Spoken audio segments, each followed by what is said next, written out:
Good evening, ladies and gentlemen. This is Bhabanishankar Dasgupta, the eldest son and disciple of Pandit Buddhadev Dasgupta. Today I will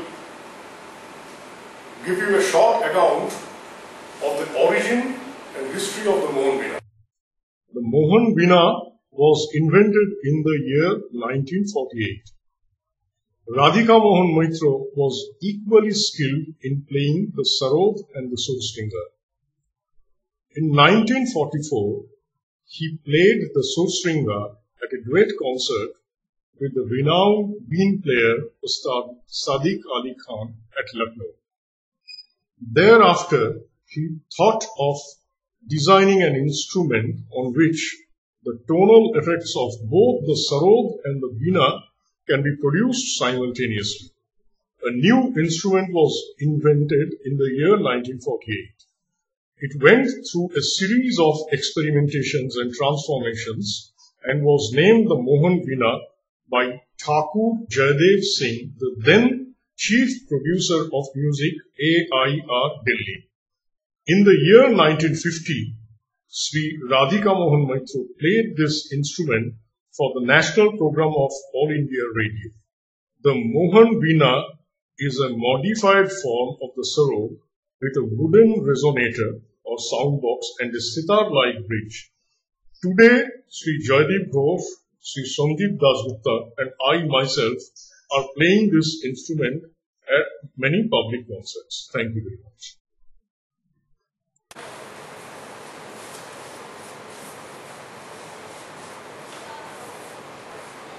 Good evening, ladies and gentlemen.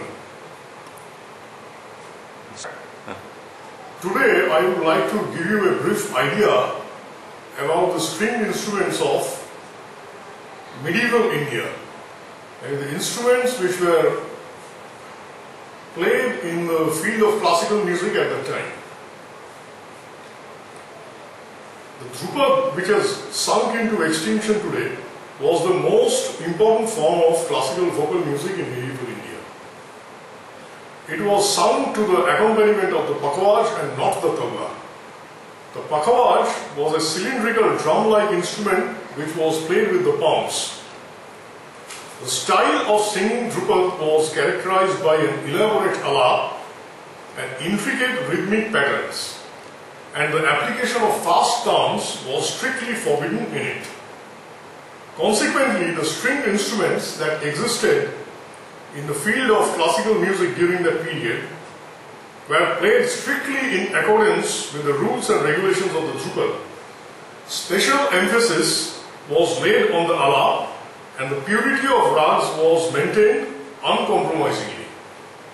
The stringed instruments that dominated the field of classical music in medieval India were the bean or the North Indian Veena, the Surbahar and the Surstringer. These instruments had thick brass strings unlike those of the Sarod and the sitar and were tuned at a rather low pitch. The pakhawaj was the only instrument that provided accompaniment to the players of these instruments. The bean or the North Indian Veena is one of the oldest instruments in our country. The name of this instrument is mentioned in the musical treatises written in Sanskrit by our ancient sages and hermits like Bharat, Matanga and Sharandev, who were illustrious musicologists. In the Mahabharata, the venerable sage Narada has been described as a proficient bean player. Subsequently, the legendary virtuosi Swami Haridas, Baiju Bawra and Mia Tansen, who flourished during the regime of the Mughal Emperor Akbar, greatly improved and beautified the style of playing the bean and popularized the instrument throughout northern India. During the early decades of the 20th century, Ustad Wazir Khan of Rampur, who was a direct descendant of Mia Tansen's son-in-law, the eminent bean player Misri Singh or Nawab Khan, and Ustad Sadiq Ali Khan of Jaipur, made a great reputation as bean players and became conspicuous figures in the field of Hindustani music. This instrument consisted of a bamboo pole and two hollow covers. The hollow covers were fixed at either end of the bamboo pole. Numerous Numerous metal frets and a bridge were fixed on the bamboo pole with the help of wax, and 4 strings parallel to one another were attached to the fretboard. The surbaha closely resembled the sitar in shape and structure, the only difference being that the former had a broader fingerboard and a slightly bigger resonator than that of the latter. The instrument was invented because the sitar was tuned at a rather high pitch and its tone was not suitable for the alap. The sitar players of yesteryears generally took out the surbaha for rendering alap and played gat compositions on the sitar.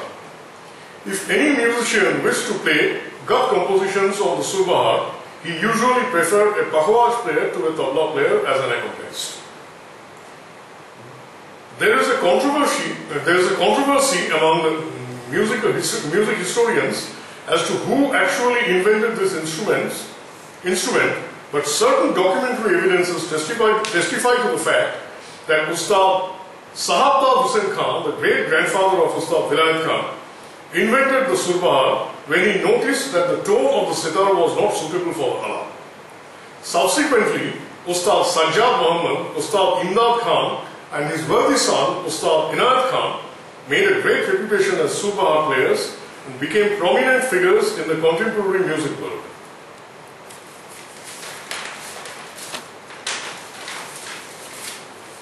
The Sursringar was actually a metamorphosis of the Indian rabab which was played by Mian Tansen.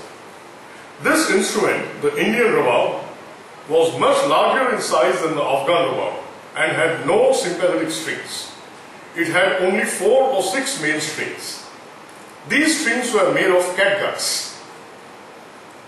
The Indian rabab had a wooden fingerboard and a large round resonator covered with a thin sheet of leather. Unlike the Afghan rabab, which was held horizontally when played, the Indian rabab was held diagonally against the left shoulder. But the wooden fingerboard and the catgut strings of the Indian rabab could not produce a delectable tone. Means and gamats could not be executed accurately while playing the alap. Hence, Ustad Zafar Khan, a descendant of Mian Tansen, decided to modify the instrument so that it was well suited to the alap. He replaced the wooden fingerboard with a metal plate and the leather-covered resonator with a hollow gourd like that of the sitar or the surbaha. Thereafter, he removed the sharp bridge and catgut strings and attached thick brass strings and a flat sitar-like bridge to the instrument. This instrument came to be known as the Sursringar. It had a much more pleasant tone than that of the Indian rabab and was ideally suited to the alap. When Ustad Zafar Khan played this instrument at the royal court, his recital was greatly appreciated by the emperor and his courtiers. Later on, his descendant, Ustad Shaukat Ali Khan, Baba Alauddin Khan, the illustrious Bengali virtuoso who settled in Maihar, and Kumar Bahadur Virendra Kishore Rai Chaudhary of Gauripur, now in Bangladesh, achieved remarkable mastery over this instrument and immortalized themselves in the musical history of northern India. Few people are aware of the fact that my father's music teacher, the renowned Sarod player Pandit Radhika Mohan Maitro, was also a masterly Sursringar player who never acquired the publicity or recognition he deserved. These instruments have practically disappeared from our musical arena nowadays. Ustad Baharuddin Dagar, a nephew of the eminent Drupad singer Ustad Nasir Aminuddin Dagar, is the only renowned bean player that we have in northern India today. Anindo Banerjee of Kolkata is another proficient musician who plays the Sursringar with laudable skill. Thank you very much. Good evening, ladies and gentlemen. This is Bhabanishankar Dasgupta, the eldest son and disciple of Pandit Buddhadev Dasgupta. I would like to tell you a few words about the origin of gharanas. Gharanas, or musicians' families, originated in the post-Tansen era. Some gharanas existed even before that, but by different names. The word gharana signifies noble lineage.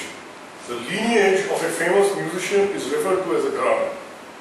A musician's gharana is his traditional style of playing or singing, and it is also a testimony to his valuable contribution to music. The word gharana is applicable to vocal music as well as instrumental music and dance. A thorough study of our musical history reveals that gharanas have emerged mainly in three different ways. Number one, by the name of a musician or the clan he belonged to. Number two, by the name of the city or state an eminent musician hailed from. And number three, by the name of a family from which some eminent musicians have emerged. The Senya Gharana, the Gwalior Gharana, the Punjab Gharana and the Indalkhani Gharana are some of the examples. A few Gharanas have derived their names from certain cities or places because classical music was pursued there more often than elsewhere. In the post-Tansen era, the music of Dhrupad tradition was in vogue. This tradition was sedulously maintained in Delhi, Gwalior, Punjab and certain other places. The legendary Senya Gharana ramified into three different branches. The first one originated from the family of Tansen's sons. The second one emerged from the family of Tansen's daughter and his son-in-law Mishri Singh or Dawat Khan. And the third evolved from the families of Tansen's disciples and their descendants. The Punjab Gharana had several ramifications. Chand Khan and Suraj Khan hailed from Tilmandi Gharana.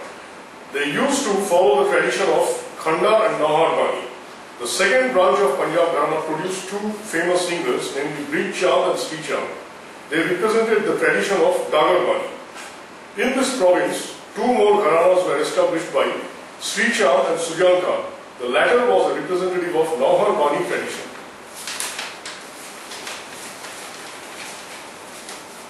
In the 17th century, the Khyal was not very popular, but in Delhi, the singers of Kawal Gharana pursued this particular genre of vocal music very assiduously. This Gharana was established by the disciples of Amir Khushru. Nowadays, the Dhrupad has been supplanted by the Khyal. The Gwalior Gharana, the Agra Gharana, the Patiala Gharana and the Kirana Gharana are specially noted for their distinctive styles of Khyal singing. A succinct account of some of our well-known Gharanas is given below. The Delhi Gharana. Tanras Khan, a renowned singer, was the founder of this Gharana. He was specially noted for his mastery over the variation of dance. Two famous singers from Patiala Gharana, namely Ali Baksh and his brother Fattu or Fateh Ali, also received their training from Tanras Khan. Subsequently, the illustrious singer Chand Khan, the uncle of Ustad Nasir Ahmed Khan, became a prominent exponent of this Gharana. Tanras Khan's son, Umrao Khan, became an able successor to his father and made a great reputation. The aesthetic and metrical beauty of lyrics is the main feature of this Gharana. Jaipur Gharana. This Gharana is on the verge of extinction today. Manaram, the worthy son of the illustrious maestro Shah Salaram, was considered to be the founder of this Gharana. Ustad Muhammad Ali Khan, a descendant of Manaram, was also a proficient singer. His repertoire was so rich that he was popularly known as Kothewala, a storehouse of music. The style of this Gharana is characterized by sonority, short and precise dance and subtle rhythmic patterns. The lyrics of this Gharana are precise and succinct, but it is rather lamentable that the formation of commercial music schools has adversely affected the traditional system of training imparted through Gharanas. Some charlatans and dabblers often criticize the Gharanas as an orthodox, baseless institution.